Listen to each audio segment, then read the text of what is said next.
Ladies and gentlemen, good morning and welcome to Thessaloniki Helexpo Forum in one more discussion of ours, which is very interesting. The topic of our discussion today is exhibitions versus the pandemic, physical and digital interaction. My name is Vangelis Moisis, I'm a journalist and I will be moderating this discussion in which we have distinguished guests as well as the host of Helexpo. We are having with us Mr. Varbitsiotis, who is the Deputy Minister of Foreign Affairs. We have also got with us Mr. Yannis Bournou, who is the alternate head of European Matters Πολιτικής και Ανάπτυξης του Υπουργείου Τουρισμού. Θα έχουμε τη χαρά να συνδεθούμε με τον Διευθύνοντα Σύμβουλο της Έκθεσης Πολωνίας, τον κύριο Ζόζο και τον Πρόεδρο της Fiera di Roma, τον κύριο Pietro Pizzinetti. We will also be linked with Mr. Pedro Pizzinetti from Rome, who is the Fiera di Roma president, and with Mr. Gerald Boyce, who is in Germany, and he is the CEO of Köln and Messe. We will also be linked with Mr. Phil Kafarakis, who is the former president of Specialty Food Association and Global Food Industry Senior Advisor. We have also got with us Mr. Kyriakos Pouzrikidis, who is the Manager Director of ΔΕΘ-Helexpo SA, and Mr. Theodoros Vokos, who is the Managing Director of Posidonia Exhibitions. I won't talk too long, but I would simply like to say that ΔΕΘ-Helexpo, even before the pandemic, was trying to handle a challenge, that is to find a balance between the digital transformation of modern economy and the need for physical presence and contact between colleagues, partners, consumers, between products and customers. Thanks to the possibilities provided to us by digital transformation and has been accelerated by the hygiene crisis, one can truly understand the results of a pandemic in an exhibition industry, which gives 90 billion euros as income in Europe and is related with hundreds of thousands of employment posts. Mr. Varbitsiotis, the Deputy Minister of Foreign Affairs, will be with us shortly. So I will start with the speakers in the order that I presented them. So I would like to give the floor to Mr. Yannis Bournou, who is the alternate head of European Matters from Syriza, who is also a member of the Greek Parliament. I would like to ask all speakers to speak for 5 minutes only. Mr. Bournou, you're having the floor. May I take off my mask for the presentation? Yes, all speakers are allowed to take off their masks.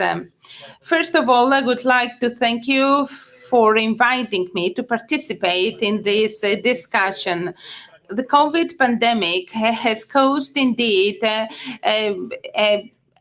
special and unfavorable conditions for international exhibition industry. But let us all be optimistic. Let us hope that this pandemic won't be permanent and that the following TIFF won't be the same.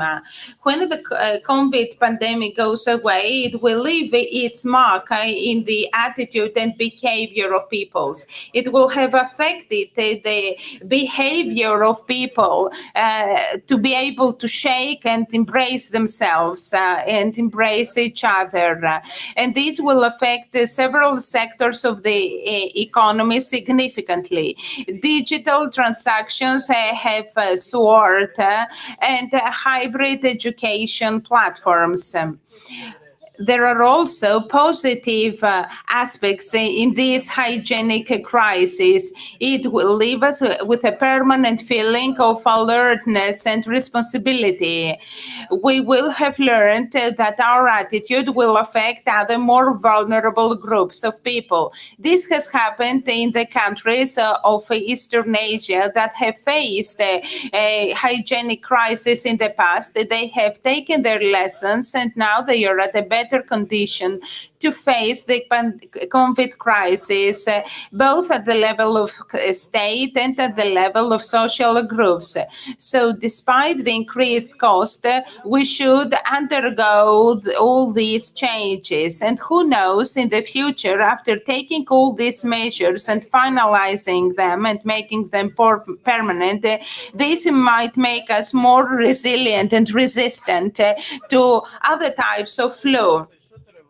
The characteristic of this pandemic is that the countries that have a high globalization index are more vulnerable to this coronavirus.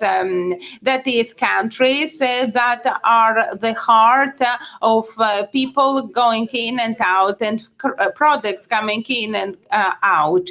Even in Central America, the levels for the spreading of the virus were those cities where we had a lot of commercial activities. That's why we must find a radical new way of setting up international exhibitions. I'm convinced that we can achieve that here in ΔΕΘ-Helexpo, and I'm sure that our people here at ΔΕΘ have the responsibility and ability to make the necessary changes and create a feeling of future safety in the future exhibitions, because it's not an option to stop exhibitions. Exhibitions play a significant and vital role in the growth of countries like Greece. During the first wave of pandemic, we didn't have a high number of cases simply because we are a level of low globalization index, especially in winter, because we're not a high tourism destination in winter. That is why we need international exhibitions and to host them with great participation and to invest in our participation in other countries' exhibitions, because this helps our businesses to get into the map, because we don't have the chance that other countries of Central and Northern Europe have to access foreign markets. The Balkan dimension of the region should not be underestimated.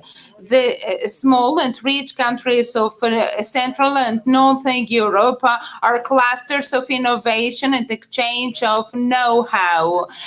And the growth of Greece goes through the common growth of the Balkans and the exchange of any kinds of goods, cultural, trade, and so on. And that's why the Prespes agreement was of top importance for our region.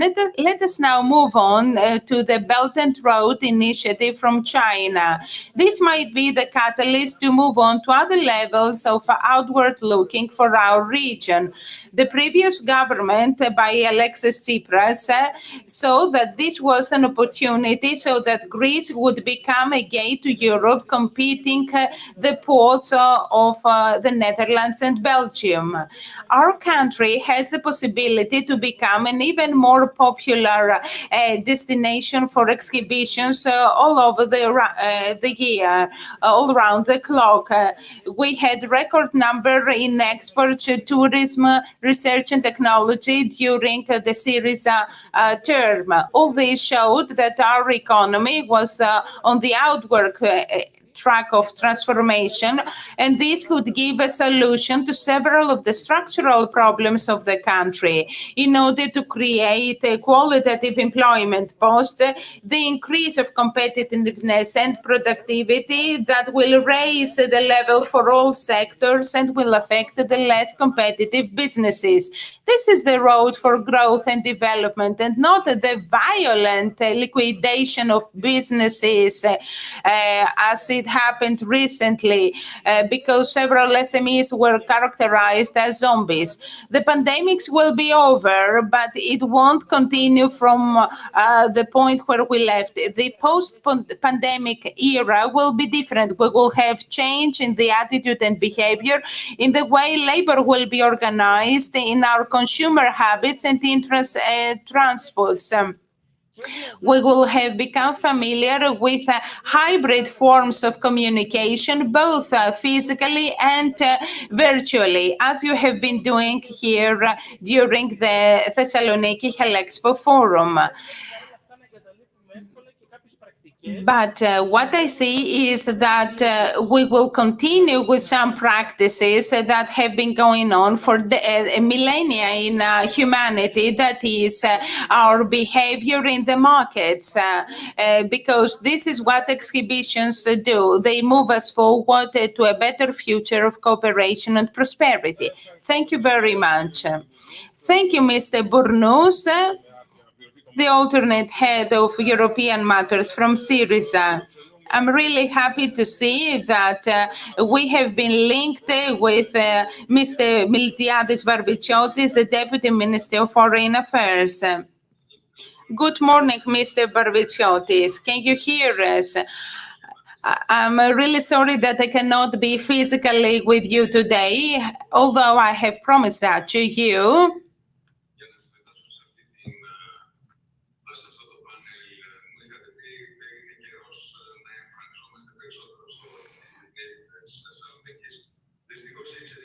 Unfortunately, the developments in the international challenges of our country forced me and the Minister of Foreign Affairs to be here in Athens in order to inform all the ambassadors of the European member states on that issue in view of the meeting of the Council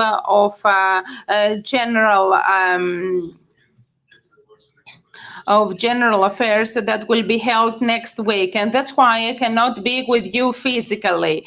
Needless to say about the role and significance that commercial exhibitions play, I would like to focus on the post-COVID era, because what has been understood recently is that it is high time to use other media about the way we perceive the world, communicate and participate in the international dialogue and promote our products.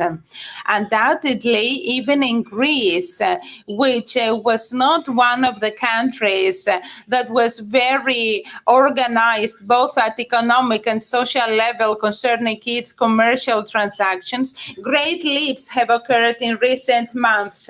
The increase of e-shops and the increase of internet campaign and internet consumption, even on supermarket goods, have conveyed the message that we're entering that era in which investment should occur not so much on huge infrastructures that could host tens of thousands of people, but to host internet and virtual presence. That's an opportunity for our country because we have missed several challenges in the past concerning its participation in the exhibition scene. Because let's not forget, with the exception of the very lively sale of the Thessaloniki International Fair, here in Greece, we haven't managed in other regions of Greece, and especially in Athens, to create this kind of infrastructure in order to host big events. I remember when we were preparing for the Olympic Games, we used to say that Taekwondo would be turned into a modern international exhibition center when the Games would be over. 16 years have passed since that time, but this has not occurred so far. although a lot of money was given by the European Union. So I believe that we should try to invest in the era to come, which is the empirical era. We do have the possibility and the potential. We have the people, the skills, the imagination in order to respond to this challenge. We, as government, have tried to respond to our task and duty. These days, we are discussing in the Parliament the bill concerning the digital transformation of the country. This will include the digitalization of hundreds of public sector tasks, and the citizens will be able to participate in them. I have participated in 3 governments, in the government of Kostas Karamanlis, of Antonis Samaras, and Kyriakos Mitsotakis. In both prior governments, efforts have been made to digitalize the way that signatures are collected in a bill of law. You know that before the COVID time, all bills of law were signed on the same page by all ministers. And that meant that several parliament employees had to run here and there in order to find and meet the ministers and get their signatures. Nowadays, all these have been transferred digitally. I receive a message from the General Secretariat of the government telling me that the bill of law is ready to be signed. So just a few minutes is needed in order to collect and gather the necessary signatures for this bill of law. Of course, this should continue in order to be used in the other services provided by the Greek state. We have all been concerned about the way that these measures have affected our hygiene situation. A lot of insecurity has been caused among citizens about the situation in the education institutions of our country. I'd like to tell you that even nowadays we are at a very low index concerning the COVID spread in relation to the European Union countries. Regardless of the fact whether we achieve to have the opening of tourism, taking into account the tracing of cases that would be carried out by a central state mechanism that would be able to trace and follow up all the cases. Although some countries considered at first that wouldn't be possible, nowadays more advanced countries than Greece would like to adopt and use this central mechanism, and Germany is such a country. The result of that was that we had a limited coronavirus spread in our country. But if we come now to present days, we can see that the existence of a vaccination to fight the virus from the European front is not possible, because initial forecast was that by the end of this year we would have the possibility to use this vaccination against coronavirus, and the European Union had financed this research. However, we observe and we see that the next year, 2021, would be similar, at least at the beginning, to 2020. What is important is to see two things. First of all, how we will shape and form our tourism product so that the tourism interest for our country won't be hindered. This summer, I have received a lot of requests from third country citizens who wanted to come to our country and wanted to be facilitated to visit our country using the Ministry of Foreign Affairs procedures, because they consider that Greece is a totally safe destination. And there is a very positive image for our country, and we should preserve that. And we should try to keep this positive image that we have a safe country for faraway tourists and for our neighborhood tourists from the Balkans, from Bulgaria and Fyrom, and in order to visit our country and have the exchange of products so that Thessaloniki will become a hub in the region. One more thing that I would like to share with you is the following. We here in the Ministry of Foreign Affairs, we're trying to facilitate the tourist visits to Greece. We have already adopted the new form of visa called business visa. It has to do with business partners and visitors who will visit Greece following an invitation held to them by Greek businesses and companies in order to have transactions and visit our exhibitions. Several times there was great delay in issuing this business visa for Asian countries and third countries, and there were a lot of complaints expressed by the Greek business world. We have solved this problem with the new business visa. Similar actions that we have taken have to do with the production of films and videos so that we will have the opportunity to use our unique scenery all over the world.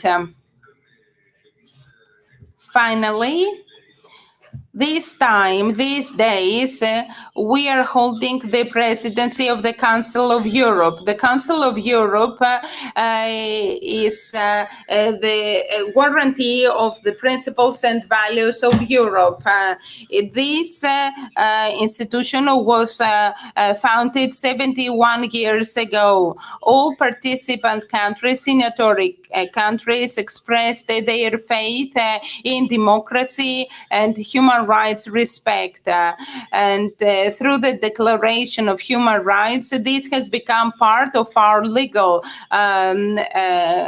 culture. And this shows that Europe is not only an economic area, but is also advocating the defense of these values.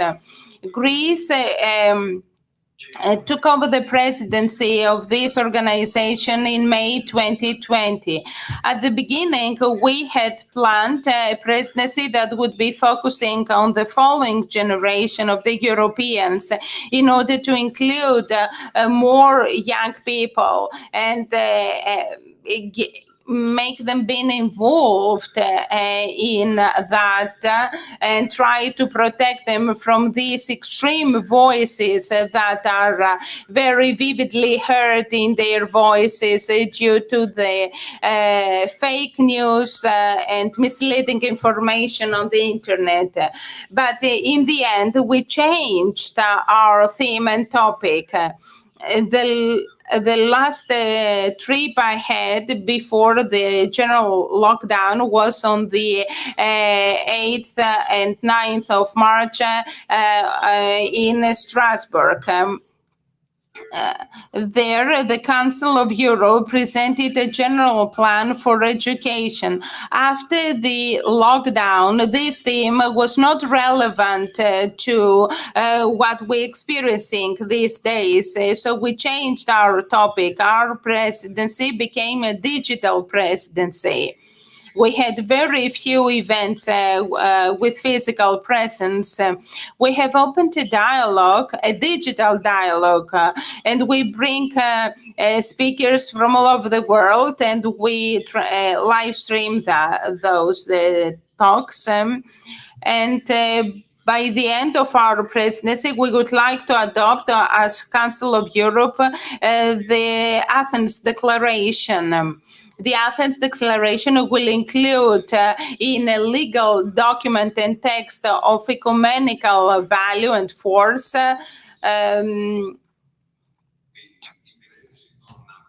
and this will happen for the first time, and will put forward serving the needs of human rights in pandemic period. How we should monitor the restrictions imposed, how elections will be held during these periods, pandemic periods. Through the lockdowns, we had an unexpected limitation and restriction of human rights. We didn't have access to labor and work. There was lack of free movement. There was no access to justice institutions. Even electoral procedures were postponed, and they were postponed once again in Northern Macedonia.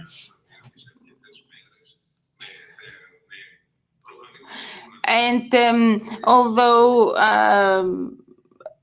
finally the elections were occurred, it took longer, and luckily the elections were held smoothly, and the result of the elections was not questioned. Mr. Verviciotti, if you allow me, because we won't have you with us later on, I would like you briefly to talk to us about economic diplomacy.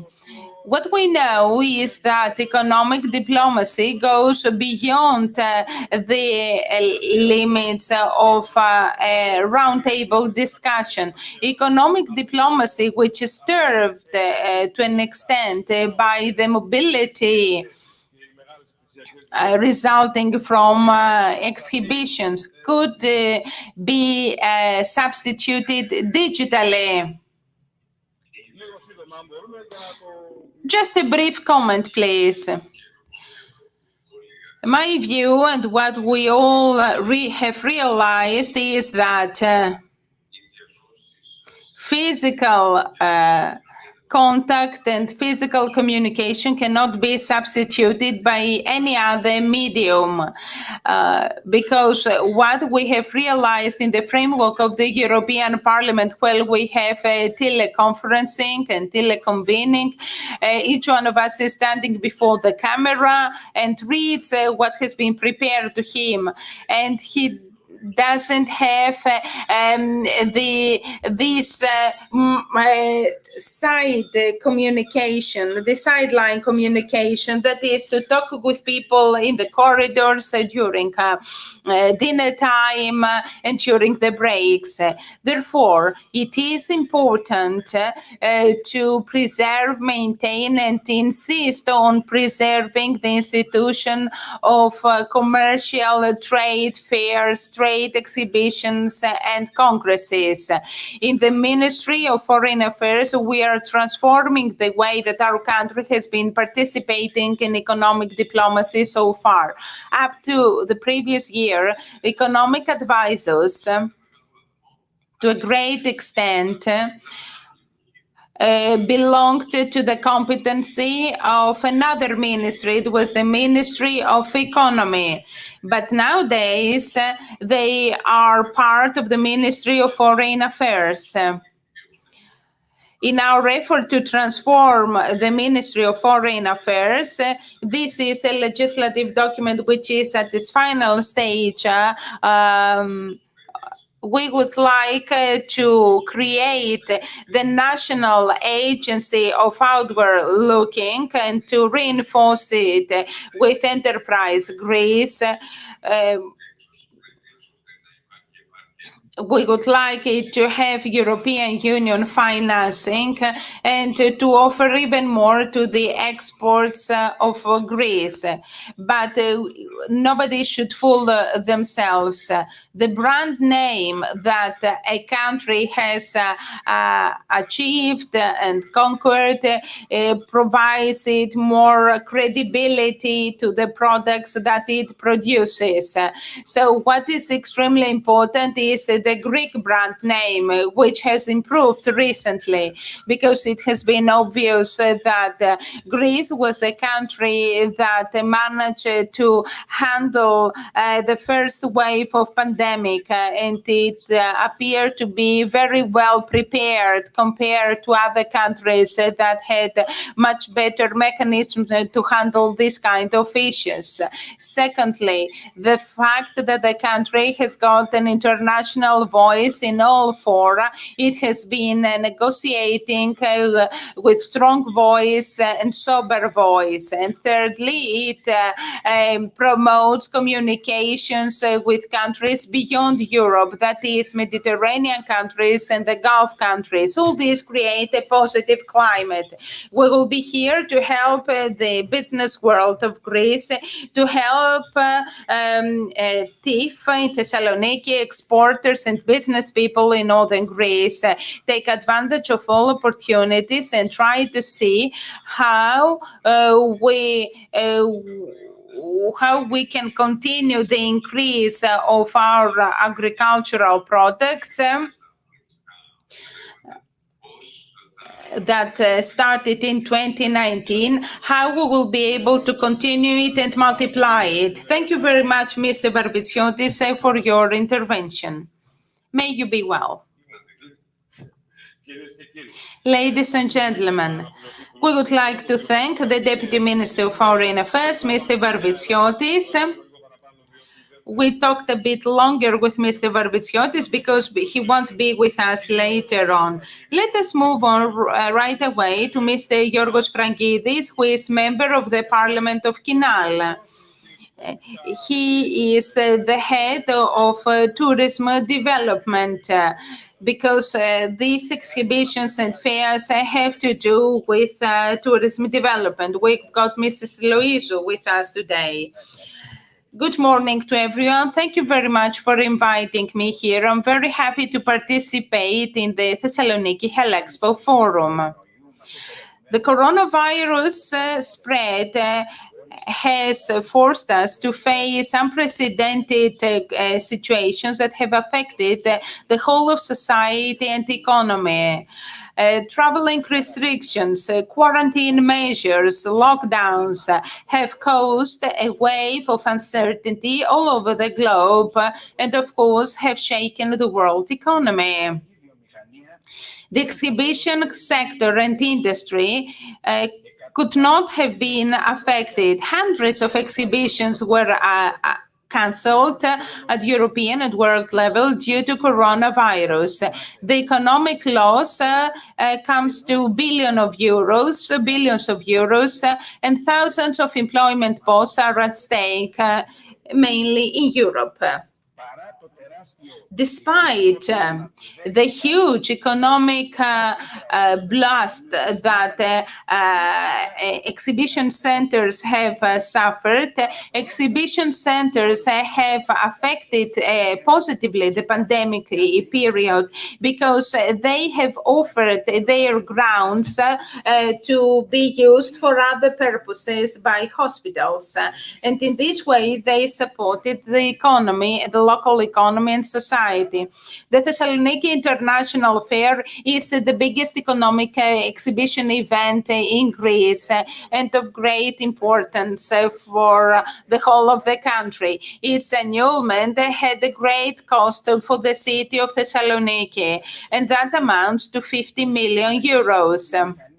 The exhibition industry, in its effort to overcome the barriers stemming and deriving from pandemic, has been trying to find hybrid models of organization where we will have a combination of physical presence and digitalization. That is the participation of very few exhibitors and digital participation as well. The same is true for visitors as well. Recently, from the 3rd up to the 5th of September, we had the international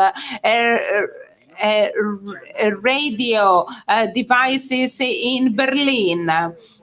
And similarly, the International Trade Services exhibition that was held in China on the 9th of September. In India, we will have another exhibition from the 7th up to 9th of April in 21, where we will have a similar combination of physical and digital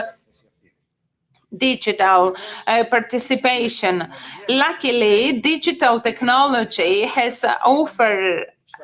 been offering us this last resort solution, that is to have the organization of exhibitions where we will have both physical and digital participation. And in this way, we are adjusting ourselves to the new data. But I hope that this will not prevail in the future. Of course, there is a question rising whether this digital participation can substitute physical presence, or the combination of the two might have a good result. It is true that digital participation provides the possibility to overcome the restrictions that physical presence barriers had, for example, the cost and distance. However, nothing can substitute, in my view, the power and the force of physical presence, networking, exchange of views, contacts with potential clients, information and briefing for new markets. All these can better be achieved with physical contact.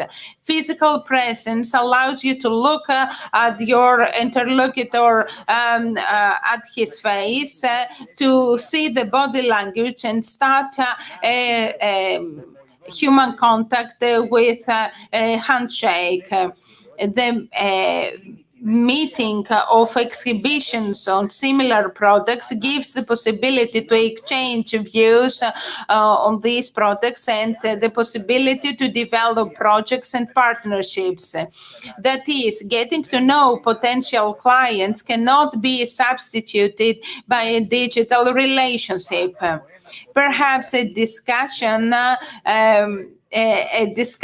held, the chat that we have while drinking a glass of wine can never be substituted by digital technology.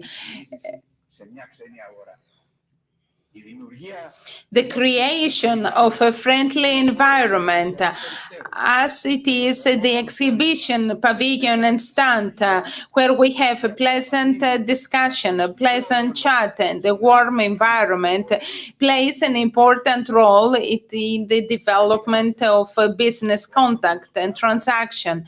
In short, human factor and the feelings created by it will always play a decisive role, and in my view, technology cannot overcome it. Thank you very much for your attention.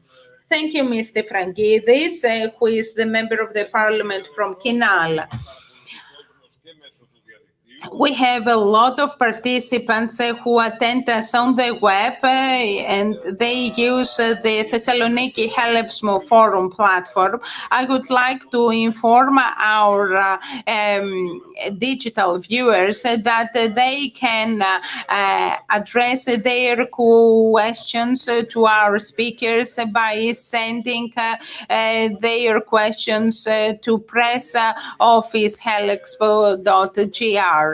And we will continue with Mrs. Vicky Lοΐζου, who is the Secretary General for Tourism Policy and Development. Λόγω πανδημίας, κύριε Λοΐζου, φαντάζομαι ο εκθεσιακός και συνεδριακός τουρισμός αποτελεί μόνο ένα μικρό ή μεγάλο, εσείς θα μας πείτε, τμήμα της συνολικής ζημίας που έχουμε υποστεί φέτος. Good morning.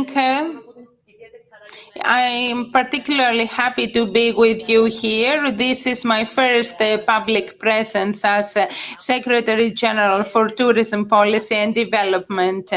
And I'm very happy that this first presentation of mine is here in Thessaloniki, a city that I love a lot. There were a lot of partners of mine who were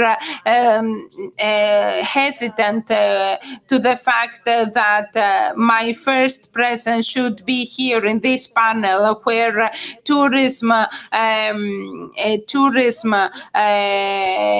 is going to be discussed.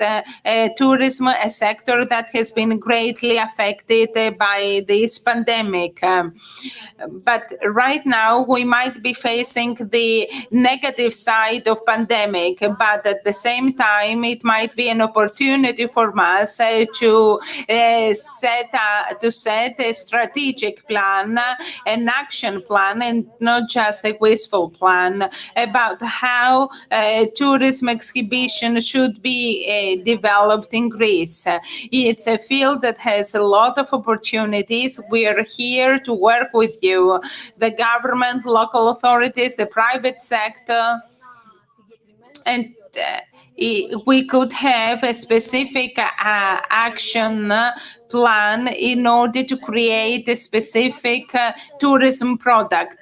This has always been one of the objectives of the Ministry of Tourism, that is to develop professional tourism, because it can provide us tourism all over the clock throughout the year.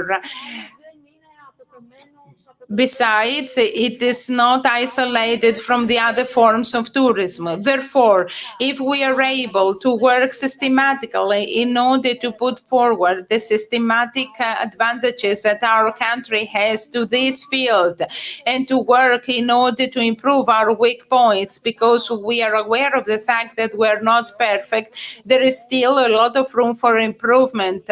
For example, a better promotion of our country and better infrastructure.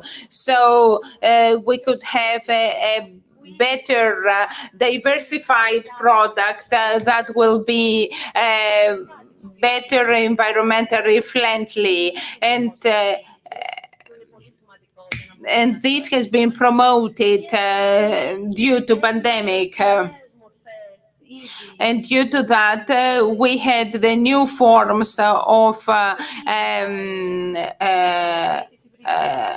of conference and tourism, the digital tourism, professional tourism, and conferencing, these hybrid forms. So perhaps we could say that if we take advantage of this new model and having a concrete plan that will be developed by each party according to their competence, we will be able to make Greece competitive in this field, and we will be able to support and help our economy in total. Tourism is not just one sector of the Greek economy. Tourism is an integral part of the whole of the Greek economy, especially Congress and Convention tourism is linking the whole of the society, both the primary and secondary sector with tourism, because we cannot think of exhibition exhibition tourism and convention tourism being cut off and isolated from the rest of the Greek society. We should find ways to make a plan that will include and incorporate all the aspects of the city and the society where the event is held, the exhibition is held, the local citizens, the businesses, cultural and civilization. All aspects of a local area should participate in order to be able to have a competitive, modern exhibition product and convention, congress product. We have best cases, examples of other cities that have taken advantage of conference and congress tourism.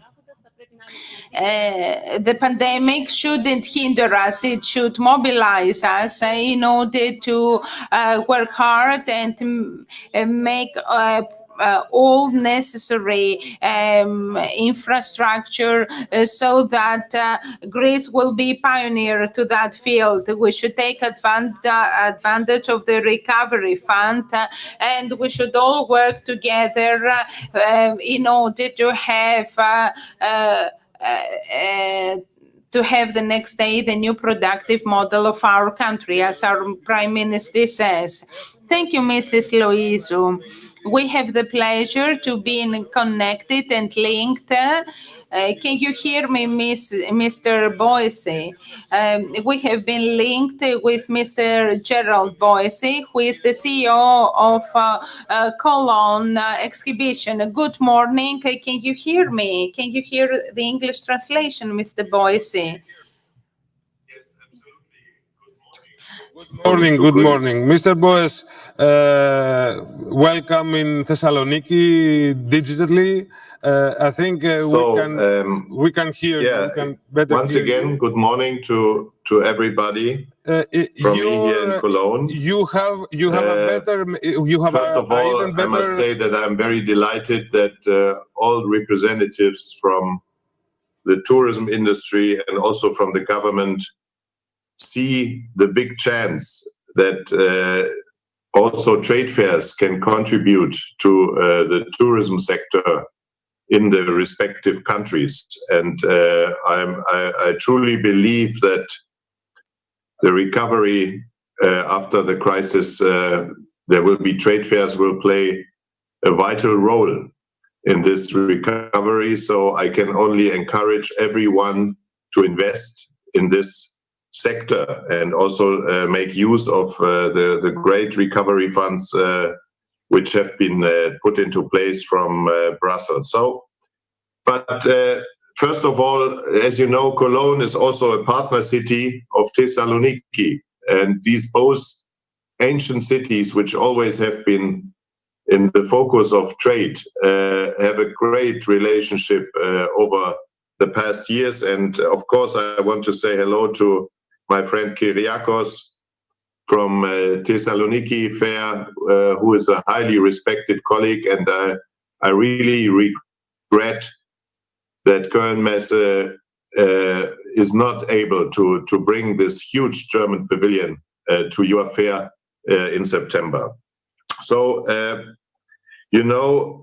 Germany would have been a partner country at TIF this year. And for us as Kölnmesse, the company was commissioned to organize the German partner country hall. And this would have been an exciting occasion in Greece. And normally I would be there now and accompanying the highly ranking representatives from the German government, like Mr. Altmaier and Mrs. Klöckner. But and at the end of our preparations for this exhibition, 60 German exhibitors had confirmed already their attendance. And of course, then the effects of COVID-19 intervened here as well.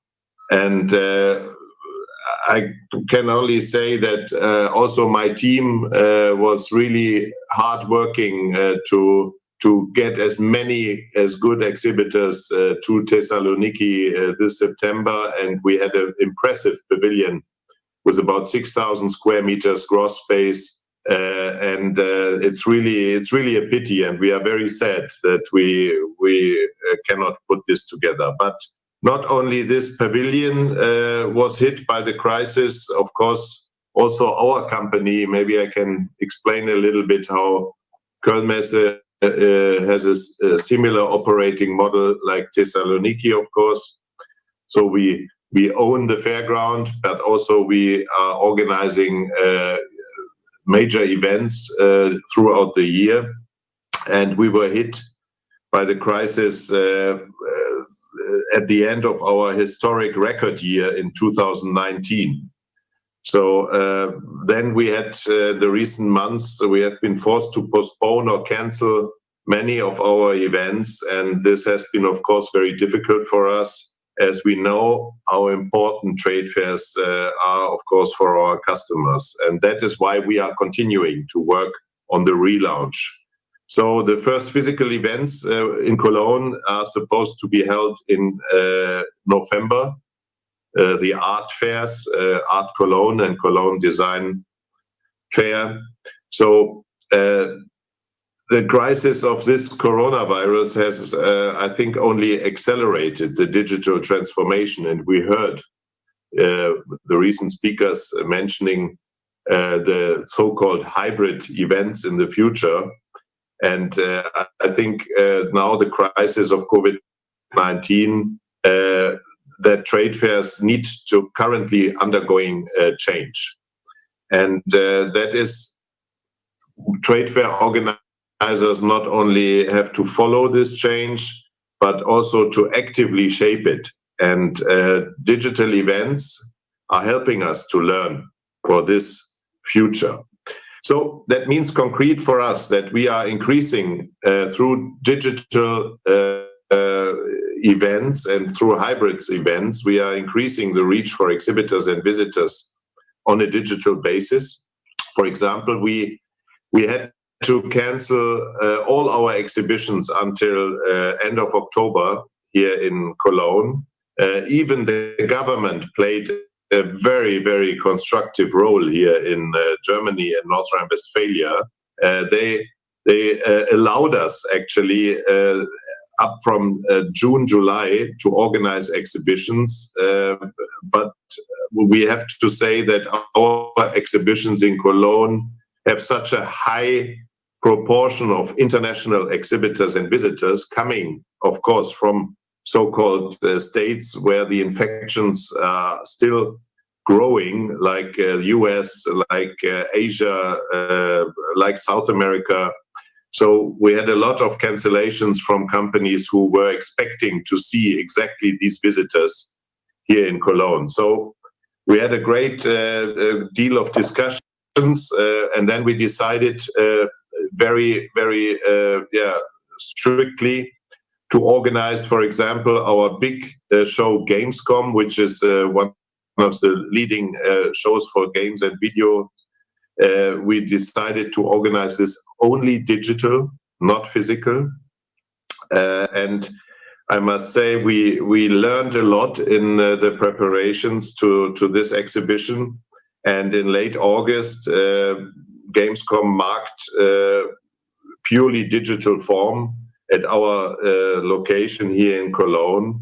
And in spite of COVID-19, millions of fans from more than 180 countries have not been physically here in Cologne, but had an opportunity to experience new shows and offers from more than 370 partners. So we had at the exhibition in good times in Cologne physically about more than 1,000 exhibitors, but we managed to get also for the digital version of Gamescom almost 400 partners.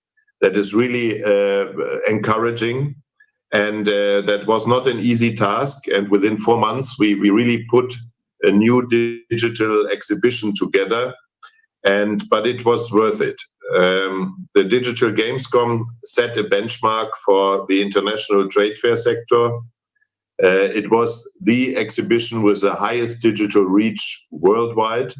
and it belonged to the 3 major digital events worldwide, not only exhibition-wide. So we had more than 2 million, for example, live viewers for the opening night live. That is more than 4 times we had last year. And we had in total about 10 million gamers, what I said, from 180 countries watching at the same time our platform Gamescom Now. So you can see that I think instead of canceling a physical exhibition, I think every organizer has the duty to make a proposal to the market, even digital. Otherwise, he would be written off in the customer base, and in our very demanding and ever-changing times, if you are 1 year not in the market, it could be that you are gone forever. So I can only recommend to everyone to keep in touch with the community, even digital, on a digital base. Otherwise, you will get difficulties. So, but nevertheless, and this is, I think, a very important message to the ministry, to the all involved who believe in exhibitions, the echo from the community after a digital Gamescom was very clear. The community wants to return to the exhibition halls. They want to meet, talk, try out the games, and that is why we are planning Gamescom 2021 as a so-called hybrid event with full speed now. And this will, of course, enrich the festival feeling on location with exciting online content. So we will not stop working on the digital Gamescom, but at the same time, of course, we will do everything to put a physical Gamescom together. So the digital content and the digital part of our exhibition business will not vanish after COVID-19. It will remain a big chance for the exhibition industry to widen the audience and to go for target groups which are not able to travel from all over the world to the exhibitions to Cologne. But at the same time, the physical Gamescom is the emotional peak for networking of a whole community physically. So digital expansions are absolutely useful, and humans are social beings. Direct negotiations, the hands-on product experience, going to remain crucial elements of the business encounter, even after COVID-19. I'm completely convinced. That is why I firmly believe that, as I mentioned before, hybrid events are the future. So the trade fair business is going to remain exciting, and of course I'm looking forward to that, and I send my best greetings now to Thessaloniki Helexpo Forum. Thank you very much. Thank you very much, Mr. Boers. Are you going to stay with us for the rest of the panel, from the rest of the discussion? Or should I ask you a question right now?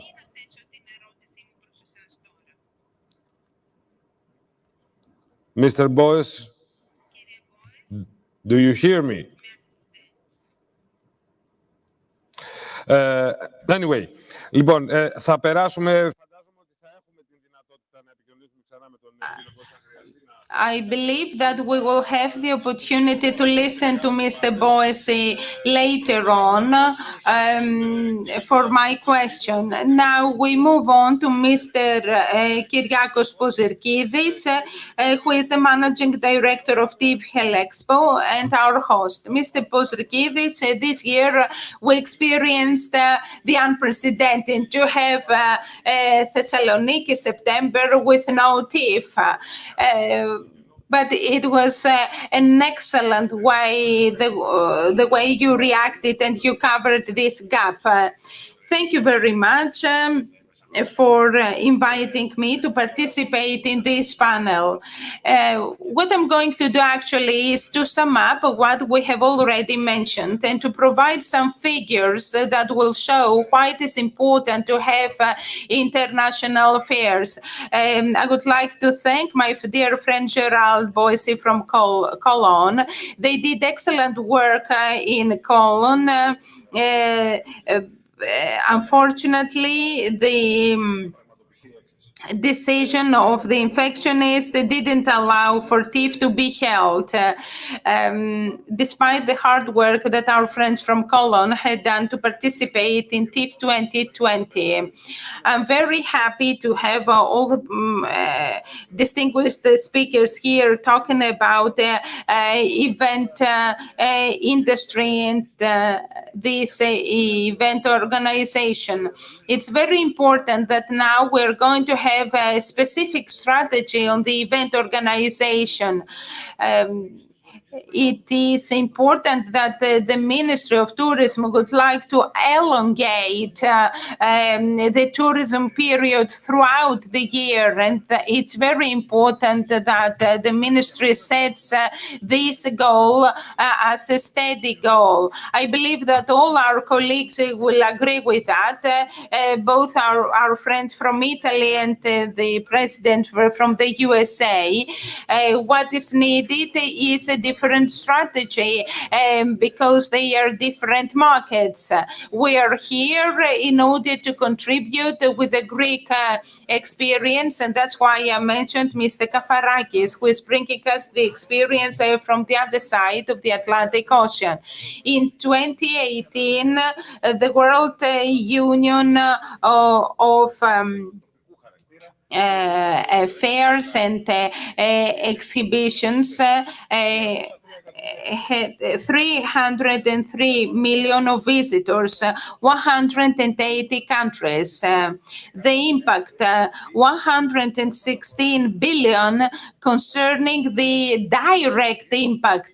What is that direct impact? Whatever has to do with the exhibition center, that is cleaning, security, carpeting. These figures came from the London School of Economics, 116 billion, and this resulted in 1.3 million of employment posts. It's not that the economic impact, it's also the quality impact that helps the unemployment rate. If we also take into account the secondary impact, that is distribution and transport, we reach 275 billion at world level. The greatest share goes to Northern America, and then Europe, 3.2 million of employment posts, and the participation in the global GDP is 167 billion. So if exhibitions was a capitalist country called exhibition land, then they would be ranked in the 76th position of global GDP. It would have higher GDP above Ukraine, Sri Lanka, Kuwait. It is very important the added value provided by exhibition industry to the creation of global wealth. What happened in 2020? All this activity dropped 1/3 after lockdown. So the loss and damage is 158 billion worldwide, 52 of that in Europe. It affected almost 2 million employment posts. They were lost either full-time or part-time. It is estimated that 260 million euros were lost in the contracts that would be held among companies in ITV in Berlin or in fancy food in New York, and they were cancelled. This amounts to 260 million euros. In Thessaloniki, the loss only for the 10 days of TIF amounts 55 million euros. It's not just we that we are earning here in the exhibition grounds, but also the hoteliers and the restaurant owners. They also earn. And of course, we earn for the old people that died in the old people's homes. And of course, we start talking about digital exhibitions. Yes, we can have a digital exhibition that doesn't demand any infrastructure and any grounds and any venues. It could be organized from a basement in India. What is needed is just a cloud, because the city and the area around around the exhibition. In 2019, Google announced that it had 160 billion revenue from its exhibitions, digital exhibitions, but there was no diffusion and dissemination of this wealth and this profit.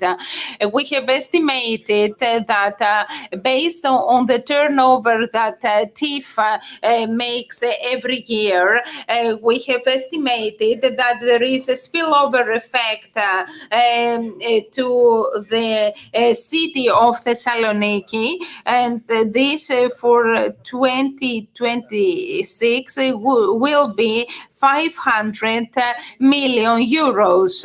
This is what we have estimated, and this will create a lot of jobs.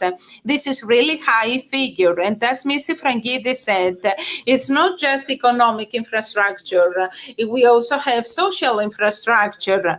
The Janis Center, which is held in the center of Manhattan, where Mr. Kafarakis organizes fancy food, it was turned into a hospital, COVID hospital.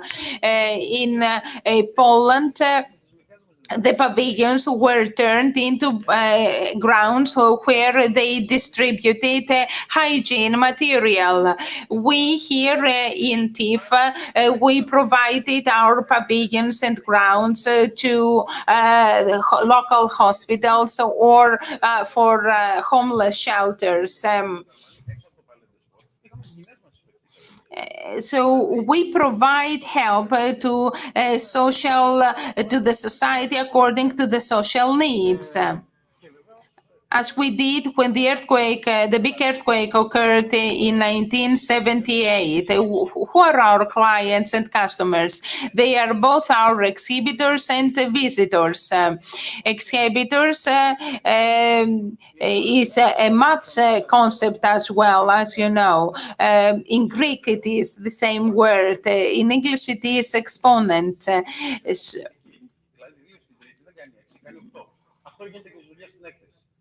So in physical grounds, in physical exhibitions, we have always had an increasing benefit and outcome. That's why exhibitions started from ancient agora. And on the other hand, we also have visitors. They are the visitors, the businesses that visit the exhibition. It's not the user. Users are held in technology industry only, and the word user is also used when we take illegal substances. But we don't want to have users. We want to have visitors and clients and customers. But due to COVID, we must find hybrid models.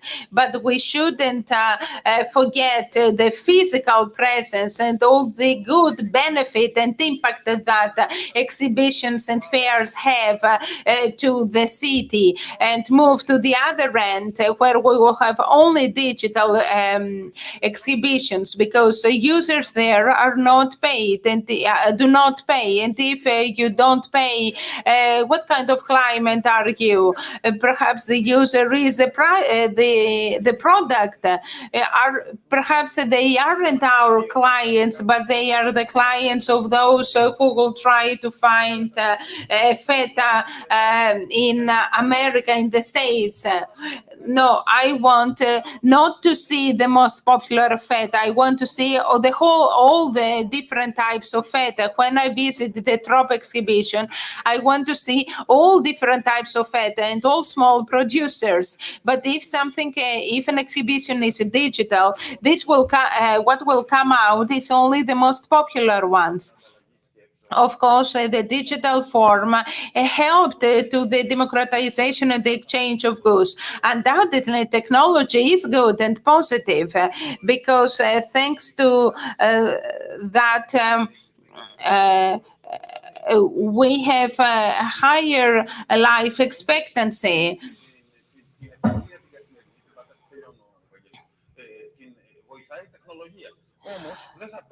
But technology helps extreme voices, of course. So we should create algorithms that will help the real trade and the real operation of exhibitions. And I agree with Gerard, who said that exhibitions will never be substituted. When you go to Institute to see feta, you touch it, you smell it, you see the packaging, you don't see just a video or something on the screen that tells you that it's good, but in the end it's just grass. That's my first comment. I believe that we will overcome this difficult COVID era. Hybrid products help, but we should not forget that physical presence cannot be replaced. We move on right away because we have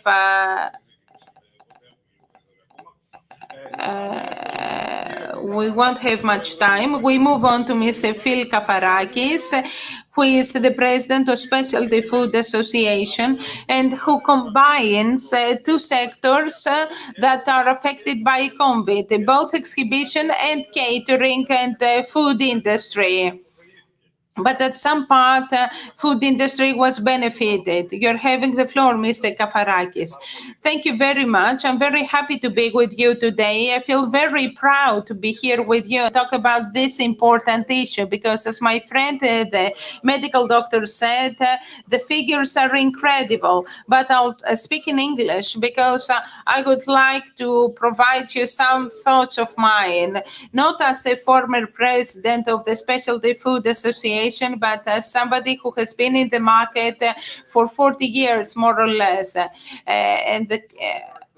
As the previous and former president of the Specialty Food Association that produces the Fancy Food Show, I learned a lot about what happens in a food show environment. And prior to that, I was a former executive at the National Restaurant Association that puts on the restaurant show in the United States of America. And prior to that, I was an executive as an exhibitor.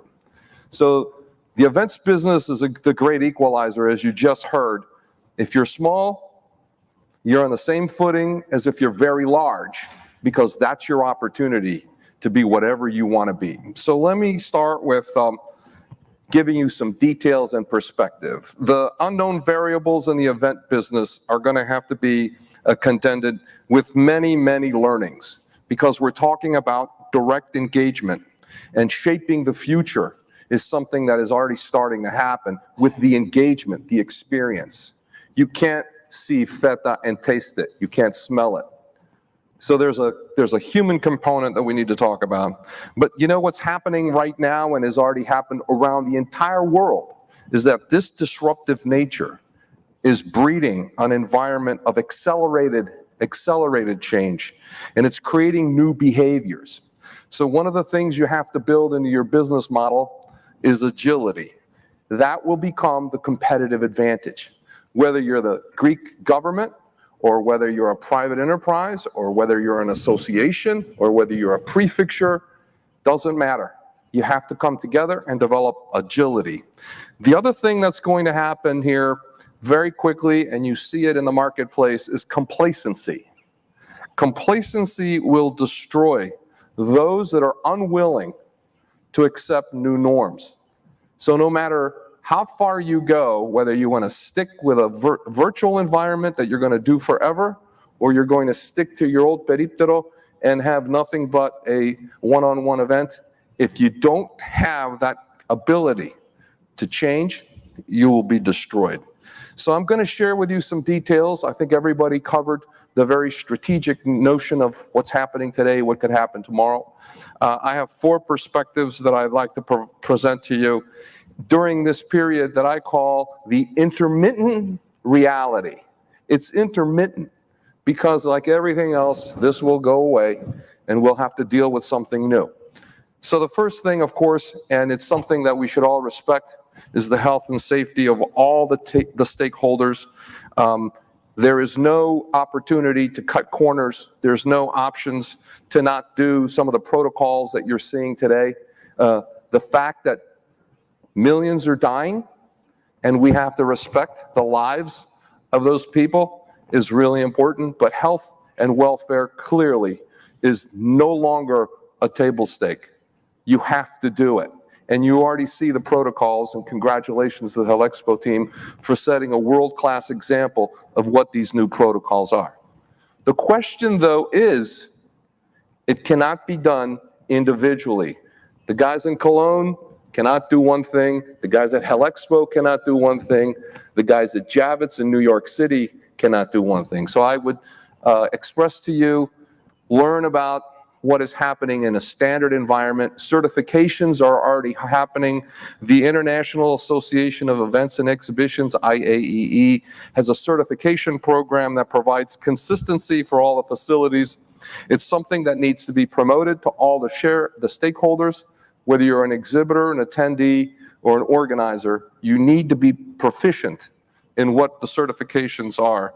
There is a need to prepare the attendee, but most importantly, there's a need to educate the exhibitor with what these protocols are.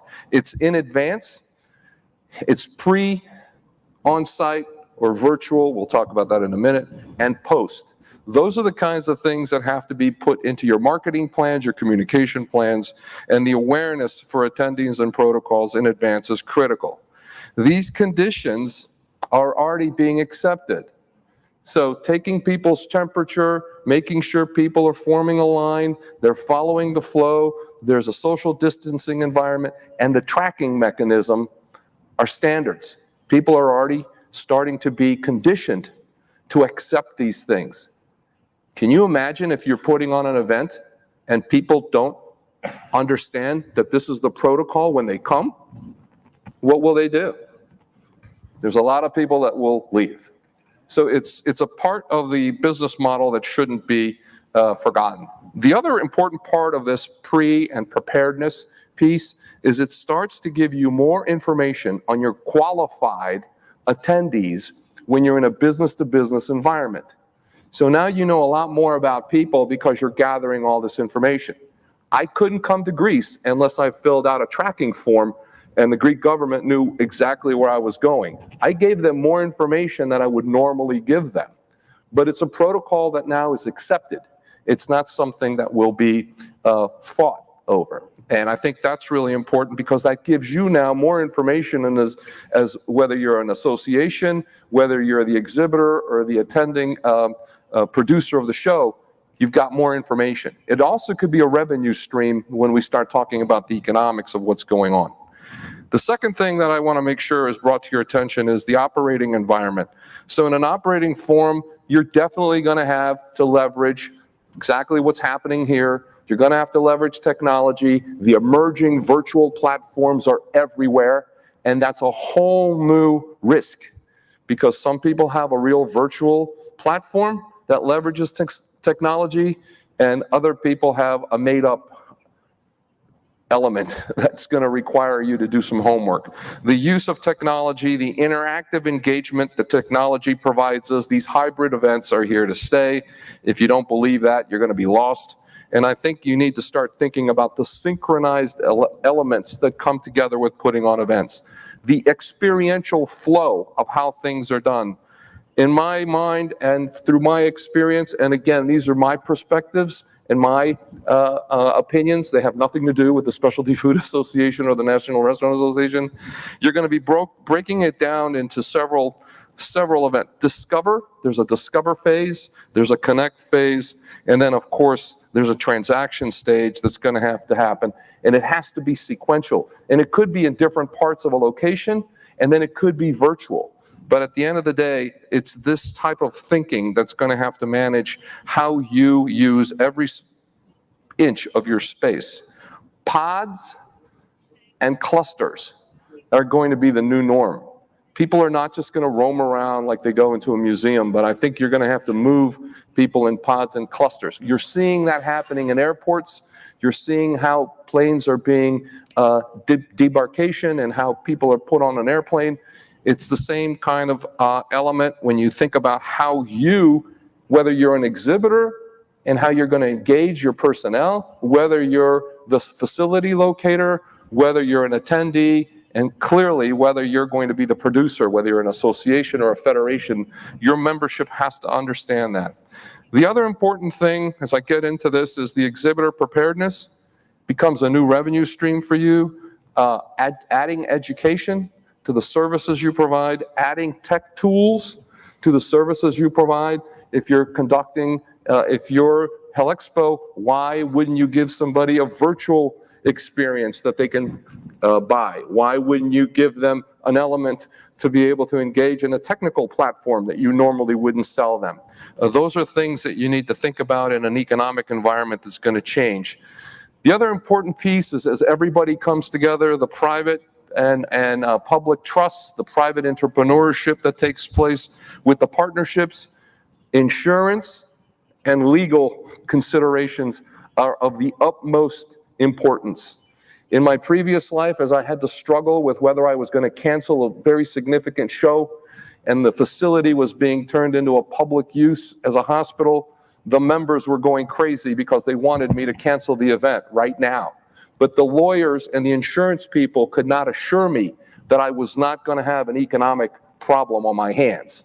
So there's a delicate balance between your duty to your members, your exhibitors, your community, and certainly how you're going to act with your event provider. Attending the experience for the attendees, you heard the good doctor say it's an experience. They're customers. They're people that are looking for that thrill ride like in Disney. They have to be able to be engaged and moved along. Think about that model as you bring people through. They stop. They understand there's a virtual component. They move down into the parking lot, maybe that you've turned into a tent where they can touch and taste things. If you go to the hotel and have breakfast, they serve you the food. It's a whole new model that's going to be required in the experience days. And then I'll leave you with this notion of coordination. And one of the wonderful things I can tell you as somebody who grew up in Greece, who loves Greece, who wants to do business in Greece, I am so very proud of how the Greek government is starting to establish synergies and how the Greek government is starting to have συνεννόηση με όλα τα υπουργεία. Και το πιο σπουδαίο που χάρηκα σήμερα μου άνοιξε η καρδιά που γνώρισα μια υπέροχη γυναίκα. And the most important thing is that there's just one woman, but let me tell you something. It's so good to see one woman on an all old guy, white guy panel. So I want to close by telling you that we started with this thing being the great equalizer, and it's important you understand that the diversity and a collective approach is establishing new norms now that have to be incorporated.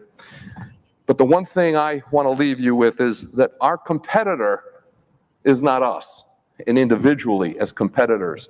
The competitor is this unknown enemy, this unseen phenomenon that has grasped the entire world. And what we learn from this is one world will make us better in serving our communities locally, where our responsibility is, and serving our industries, serving our constituencies, and actually turning it into a profit.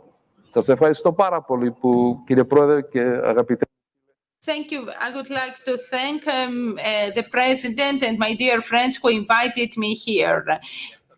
Κουράγιο για το τι θα γίνει. Courage. Ευχαριστούμε πάρα πολύ, κύριε Καφαράκη. Thank you, Mr. Kafarakis. And now we move on to the last speaker, of the speakers who are here, we will listen to Mr. Theodoros Vokos, who is the managing director of Posidonia Exhibitions. This is a big event that has a lot of parallel events, social and shipping events. I would like to thank the organizers for honoring me, to invite me to participate in this forum. And I would like to congratulate them on what they have managed to succeed in such short term. We're talking about the digital transformation of exhibitions, but before we bury the traditional exhibitions, I would like to talk about practical transformation. My objection is the following. The whole commercial activity has restarted with limitation and restrictions, of course. The commercial centers, schools, flights, only exhibitions and events are closed. And I'm trying to understand what is, why is this happening? Why have we targeted exhibitions? Exhibitions operate having the same norms as shopping centers. You can have limited amount of people getting in, and there are specific corridors where you walk, and when you enter a pavilion, it is just like entering a shop in a shopping center. The same safety norms exist in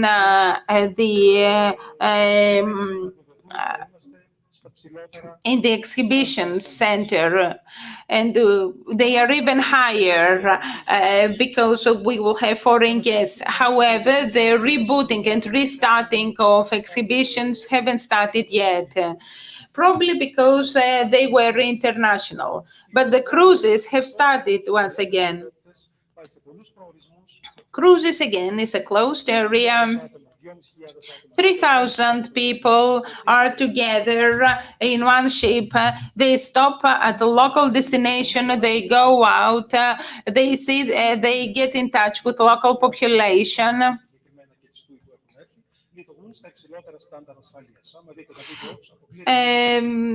And they come in contact with local population. I'm very happy that the cruises business reopened again, and I'm happy from MSC and TUI who bring people to Iraklio. That has just happened. Our Greek tourism organization has started participating in international events. So we are the only ones here in Greece who are still not organizing exhibitions. I would like to ask the government to give us the opportunity to prove that we have all necessary safety standards with fewer people, of course, but we can have the traditional form of exhibitions, and these exhibitions to start right away. The more we are away from the market, we forget, the customer forgets the benefit that he would have.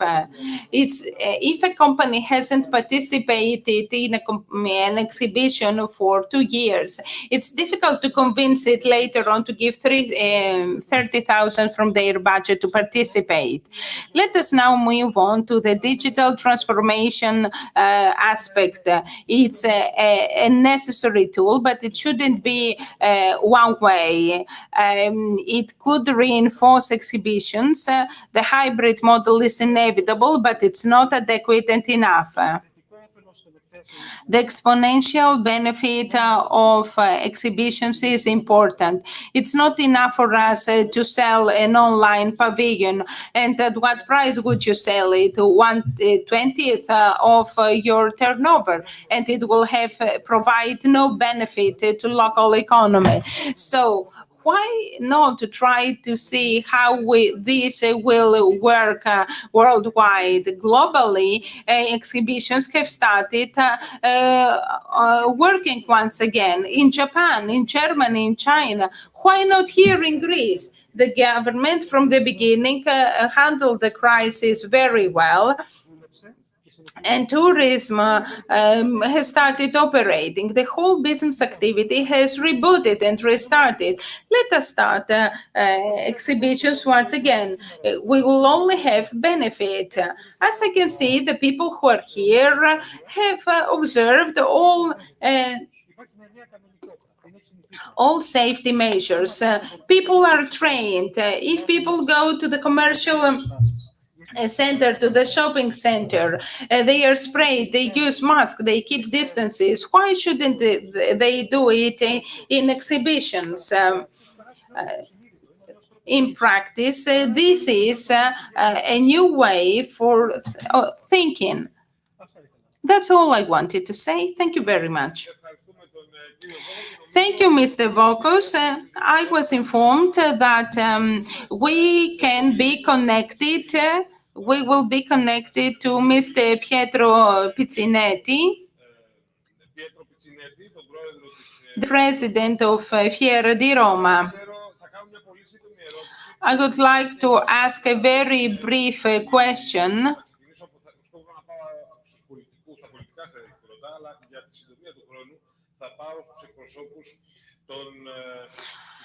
A question not to political people.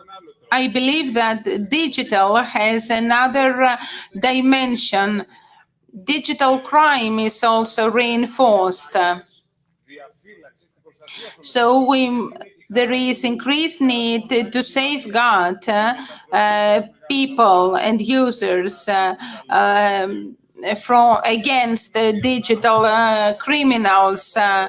We have increase of 100% of malware in 2020, especially after COVID onset.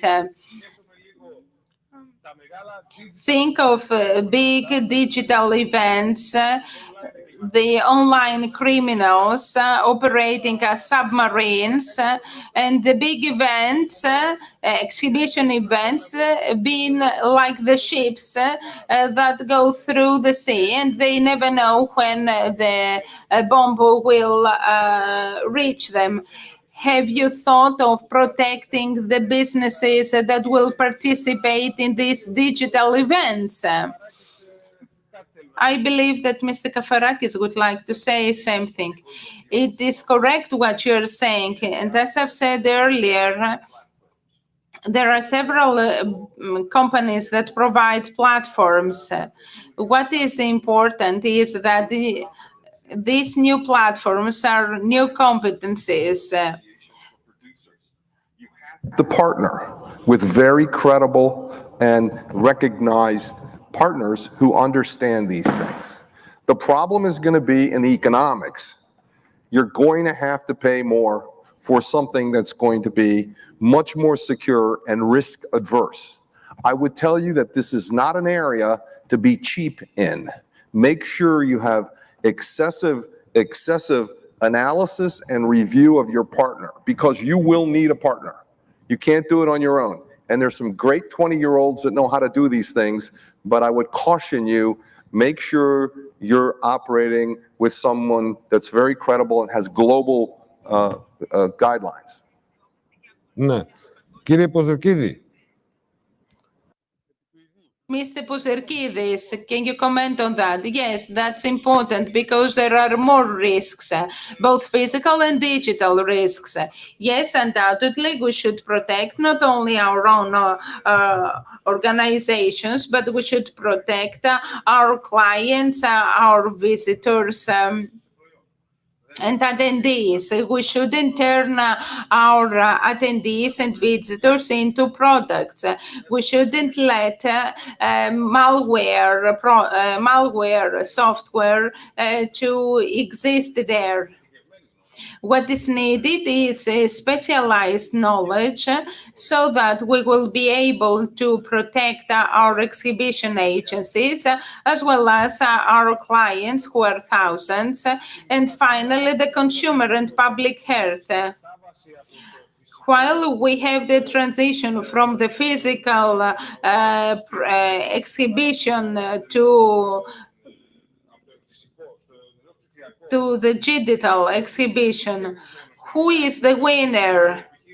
Is it the big business or the small business that might be benefited because it can do impressive things equal to the big company that would spend more in having a big physical pavilion?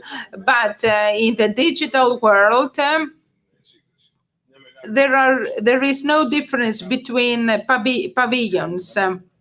And probably a big company wouldn't like to have a big pavilion. Undoubtedly, it is the big company that is benefited. SMEs start from one exhibition event, because we said that the exhibition events are have exponential power. In Western type of economies, they have established networks. The whole branding field occurs through established networks that are controlled. So an SME from a small city in Italy, in Germany, in Greece, how can they show their product?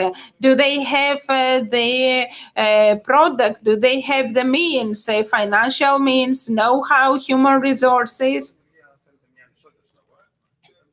I believe that the big businesses are benefited, undoubtedly, and this is unfair and doesn't allow small producers to show their product as they could in the TIFF, the Thessaloniki International Fair, because big international companies don't participate in big fairs and exhibitions because they have their own branding. There is no need for them to participate in that.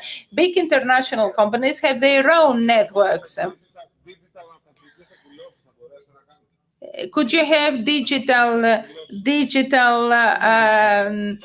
rowing events? Very, very difficult. The parallel events that occur during Posidonia exhibitions want to bring the shipping industry closing. That is to give more opportunities for networking to attendees. That's the greatest challenge for digital platforms. A lot of digital services are held in the shipping industry, but physical contact is missing. What is needed in the shipping industry is time for discussion, time for signatures, and this can occur only when you have a personal physical contact. You can't order online. You can't order a tanker online. We still haven't found ways to have a network, digital networking to people. We have the pleasure to host Mr. Pietro Pizzinetti, who is the president of Fiera di Roma.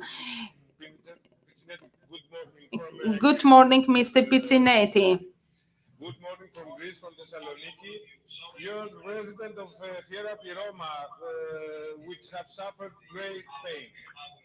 That time, Greek time, Italian time. Good morning. Good morning, all of you.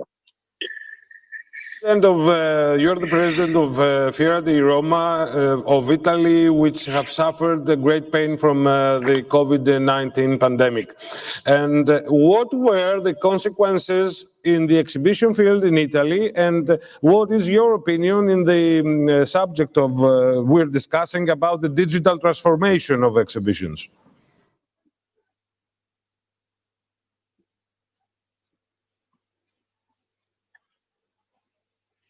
Hello, I can't hear anything.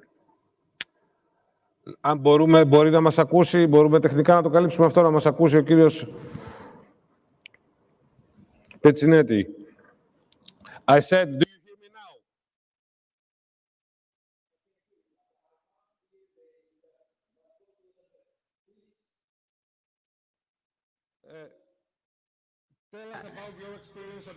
Tell us about your experience of exhibitions and COVID-19, and what is your suggestion on this issue? All of you, again, the My experience with COVID and exhibition is really bad as your because practically from end of February we stop all the activity, and we try to open a little bit right now in September in order to organize some events digital, virtual, as you're exactly the same that you're doing this morning, and congratulations. But practically for all of our industry, I'm vice president of the Italian Exhibition and Fair Association. We lost the years practically because also Milano and all our colleagues, we couldn't make anything, because the problem is not only the COVID, the rules, because our government, our central government and the regional government issue some rules. Respect the square meters in order to, and some rules to follow in order to organize some events. But the problem is we have enough practically international flight, and then mostly our exhibition are international, and then we cannot do anything. And also the people that are scared. For instance, our customers, our expositors, they are really scared about to organize even the stand, And then, unfortunately, it's a really, really bad experience. I think as you suffer, we are in the middle of a very nightmare, We do hope that our government open a fund in order to restore all the turnover, the majority of the turnover. And then we asking our government to open a special fund to restore only for exhibition, because all of us, we are practically stop all the, activity. This is the real situation, Cleros.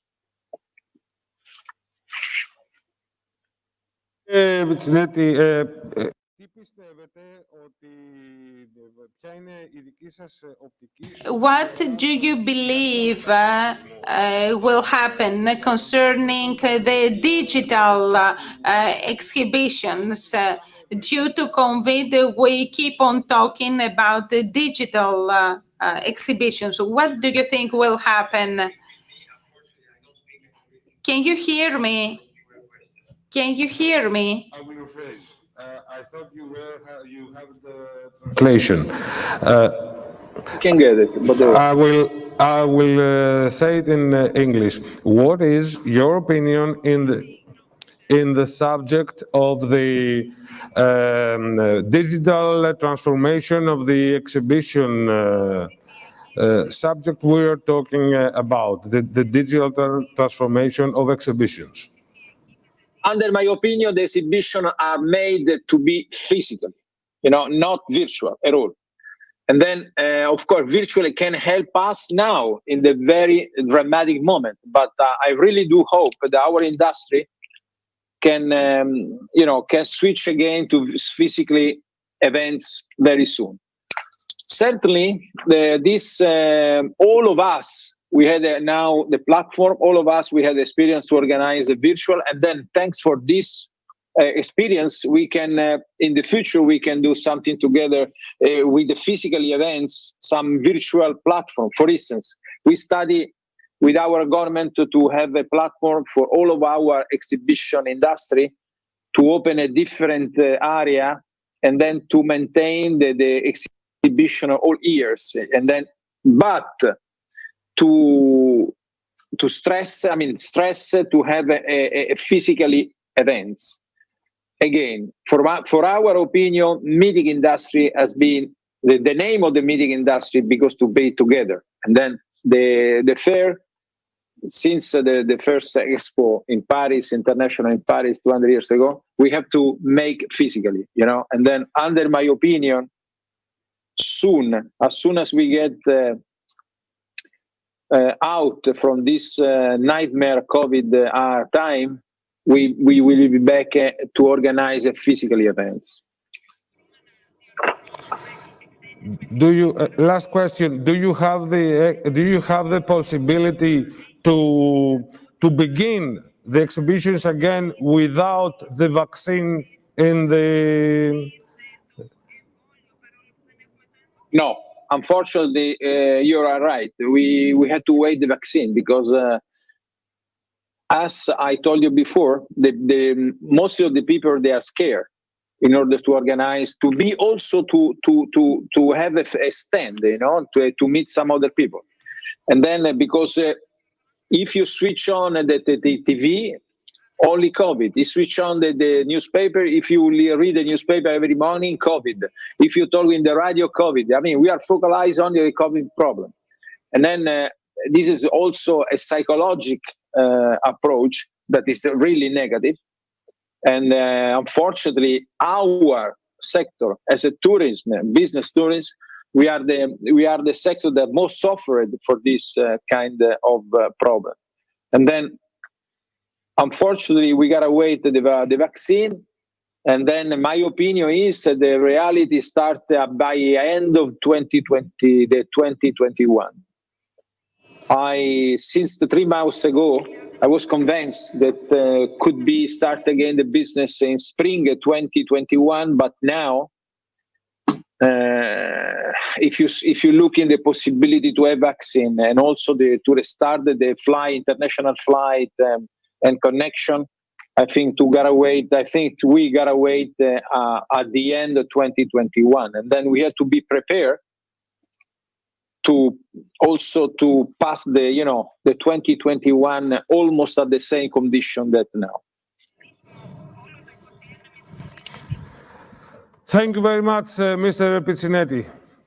Greetings. Thank you to all of you. Sorry again to join late. Ευχαριστούμε πολύ τον πρόεδρο της...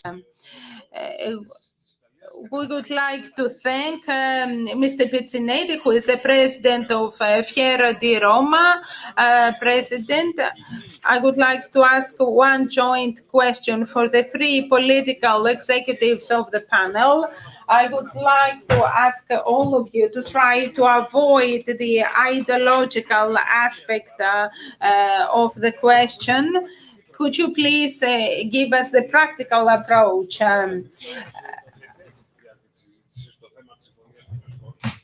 The press agreement was an issue raised during the discussion. Exhibitions are a field where a lot of political ideas are presented. Recently, we saw the issue of the branding of Macedonian products. We saw what businesses from our neighbor state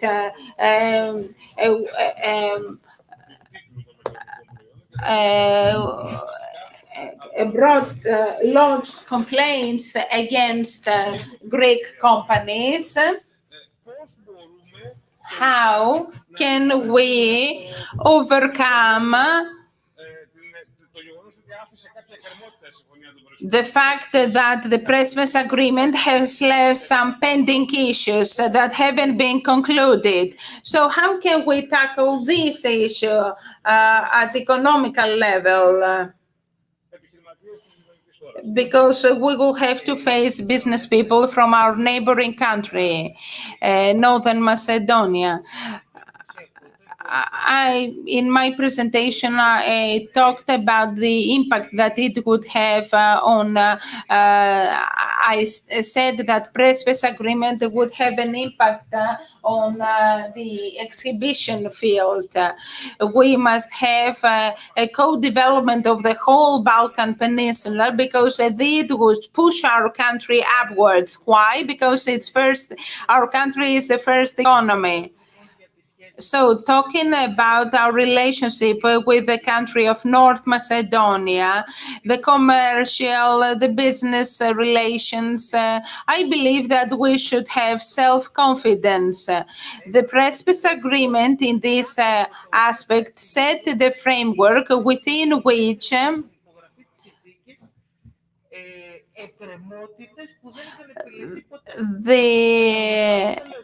set the framework to settle the pending issues that existed so far. The fact that Macedonian products existed all over the world and we did nothing about it. So the Prespes agreement set the framework for that. But I believe that we must have self-confidence. We are the strong player in this game. This was shown immediately after this signing of the agreement. When I went to Skopje then with the then Mr. Prime Minister, Mr. Tsipras, where we saw that there are a lot of Greek business people in Skopje. So we are the strong player. We must try to do our best to have co-development. Mr. Frangidis. I would like to link exhibitions, fairs with tourism because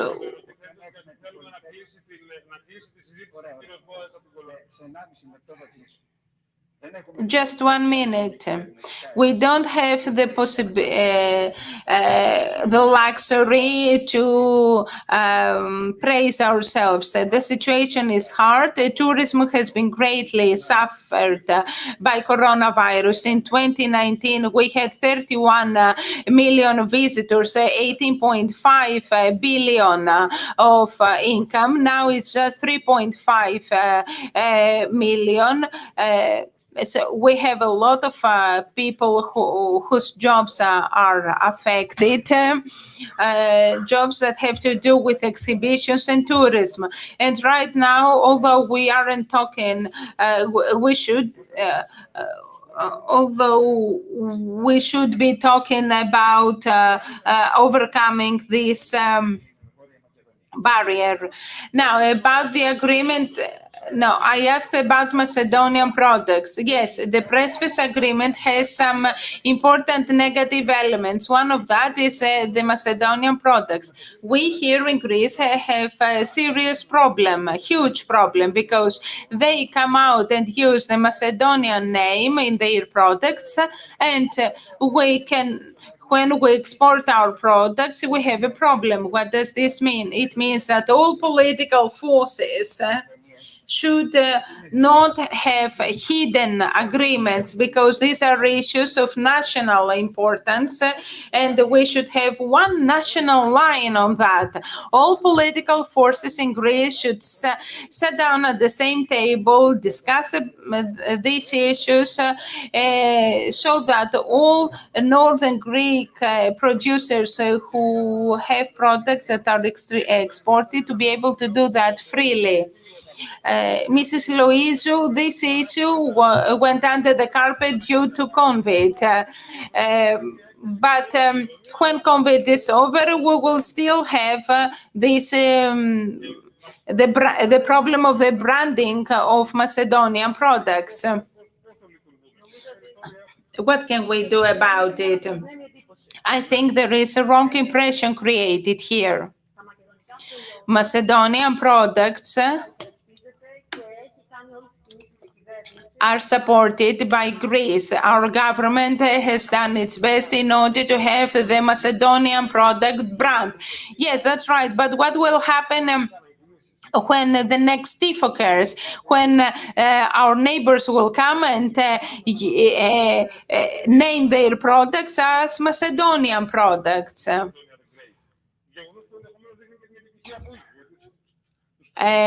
Because they are against the branding that we made Macedonia the Great. As Secretary General for Tourism, I will talk about what we're trying to do. We want to link tourism with agricultural products and gastronomy, and an overall policy that will be able to reinforce local economy. And in this way, Greek products will be so well known that all of us will be able to know which are Macedonian products, what is their quality, and they will be so competitive that they won't have to so that we won't have to be afraid of Northern Macedonia. What I want to say is the following. The Ministry of Foreign Affairs does its best, and the government of Mr. Mitsotakis does its best in order to mitigate all negative points that might have existed in the Prespas agreement. We move on forward. We don't look back. The Ministry of Foreign Affairs has been working systematically and does its best. And we, the Ministry for Tourism, the Ministry for Development and Agricultural Production, do their best so that our economy and products will be the best in the world and can be promoted in the whole world. Thank you very much. Mr. Boese, I think you should have the honor to close this discussion. Your digital experience, because in Germany you have digital expedition very, very often, and is there any safety? We were discussing a little ago about safety matters during digital expedition, because we have very raised subjects about criminality in the web, hitting in companies which they're communicating through internet, through digital expeditions. Do you have safety matters for digital expeditions?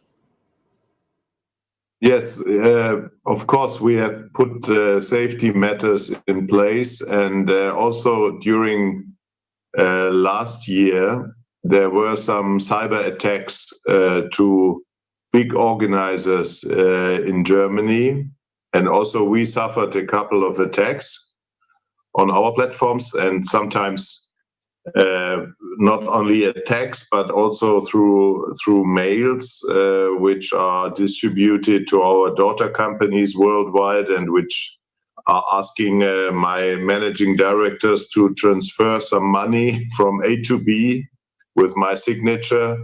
So we have various attacks on different fields, but after all, particularly in Germany and in Europe, you know, these very strict data protection rules.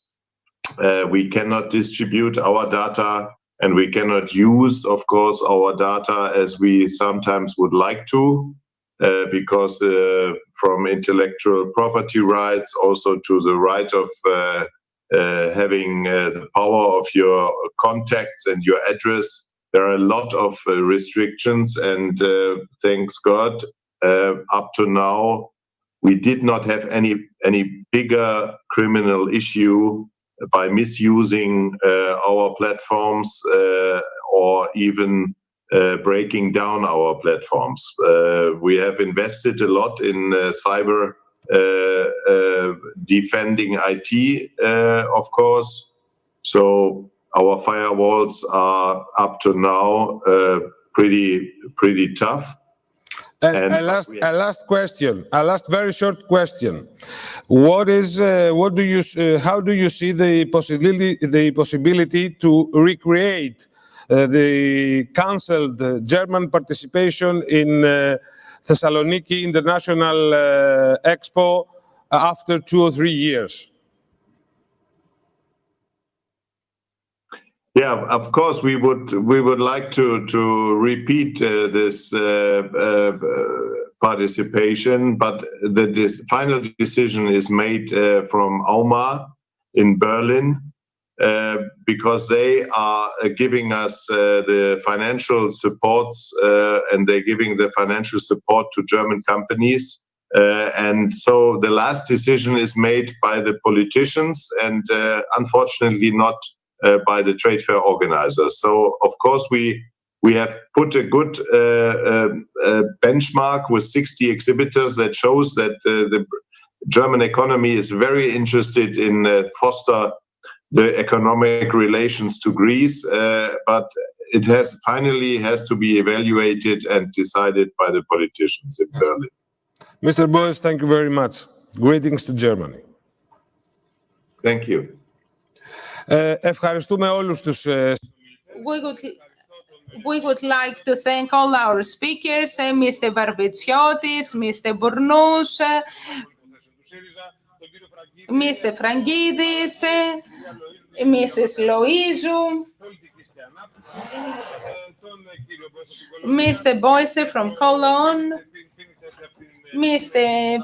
Petro Pizzinetti, Mr. Pozrikidis, Mr. Kafarakis, and Mr. Vokos. Thank you very much for being with us this evening. I think we have gone far beyond our time.